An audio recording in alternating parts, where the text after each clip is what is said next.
Good morning, chem students. We're going to be looking at the light investigation real quick. So here we go. You should have this handout in front of you so you can answer the questions. However, on Google Classroom, you're going to see something like this that has the instructions for you. I'm just going to read them to you. So first off, it's going to tell us that the lamp will be hot. Do not touch any parts of the lamp while conducting the investigation. So this will get hot as a heat lamp, okay? We're being told to read through the provided instructions for a proposed investigation design.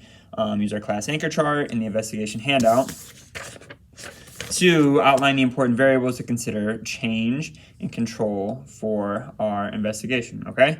So the first thing is what you're gonna need. It tells you you're gonna need a thermometer. People have already cut you your pieces of paper, so don't worry about the scissors and construction paper. The brown is replacing the black, so we ran out of black paper. You need to have a timer. Turn that on right here on the side. Set it to a minute, okay? Heat lamp tells me then to have something to hang up the heat lamp. I just have this little clamp here holding that up, and then safety glasses, okay? So before beginning, make sure you assign some roles in your group. You need somebody to be the timer. You need somebody to be the recorder who's putting down the temperatures, and then somebody who's the material manager. They're preparing the construction paper and the heat lamp. This is honestly pretty ready for you. One thing I will say, because people kept getting this wrong, take this cover off, please. Otherwise, your thermometer's not gonna work. You gotta take that off and then put it inside the paper, okay? This person actually made their paper a little bit wrong. Should be like a pocket, so it should sit inside here like this, okay? So it tells us, step one, cut one square from the white construction paper. Here we go. Repeat with the black. We have gray, some groups have brown, some groups have black. Step three, you're gonna fold each one 2 times. Step 4, you're gonna staple it. Step 5, you're gonna take off this cap.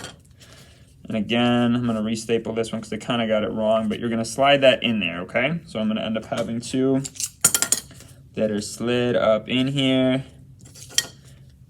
Okay, so it should look something like this.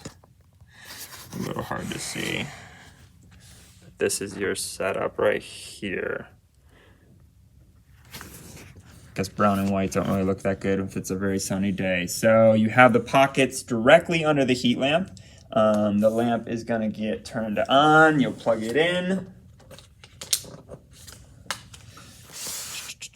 Plug it in. Then it tells me I'm gonna take an initial temperature. So you'll turn them on.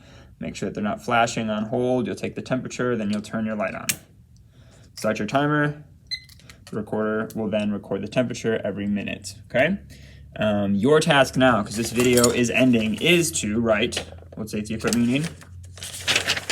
Identify the independent, dependent, controlled variables. If you need a reminder on that, anchor chart up there for you. And then set up your data table. So what are you recording? What are your columns? How often are you recording, etc.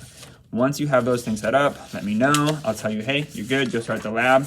And while you're doing the lab, fill out this part right here where you're going to make an energy transfer model.